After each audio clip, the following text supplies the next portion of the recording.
Hi ನಮಸ್ತೆ. ಇದು ಮಂಗಳವಾರ ಸಂಜೆ. ಇವತ್ತು ಊರಿಗೆ ಹೋಗೋಣ ಅಂತ ಇಬ್ಬರು ಕೂಡ ಹೊರಟಿದ್ದೀವಿ.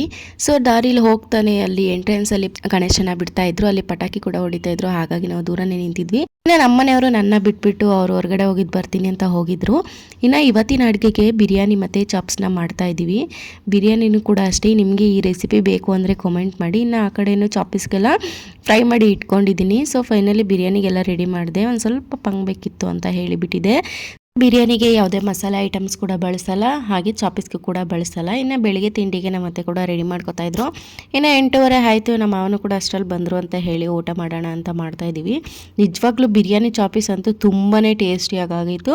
ಇನ್ನು ಈ ಬಿರಿಯಾನಿ ಮತ್ತು ಚಾಪಿಸ್ದು ರೆಸಿಪಿ ಬೇಕು ಅಂತ ಹೇಳಿ ಕಮೆಂಟ್ ಮಾಡಿ. ಬೇಕು ಅಂತಂದರೆ ಡೀಟೇಲ್ಸಾಗಿ ನಾನು ಲಾಂಗ್ ವಿಡಿಯೋದಲ್ಲಿ ಅಪ್ಲೋಡ್ ಮಾಡ್ತೀವಿ ನನ್ನ ಯೂಟ್ಯೂಬ್ ಚಾನಲಲ್ಲಿ. ಇನ್ನು ಬೆಳಿಗ್ಗೆಗೆ ಊರಿಂದನೇ ಇಡ್ಲಿ ಮತ್ತು ತರಕಾರಿ ಸಾಗುನ ತಂದಿದ್ವಿ. ಅದನ್ನು ಕೂಡ ನಮ್ಮ ಮನೆಯವ್ರಿಗೆ ಬಾಕ್ಸ್ಗೆ ಹಾಕಿ ಅವರು ಕೂಡ ಹೊರಟರು. Thank you for watching. Bye bye.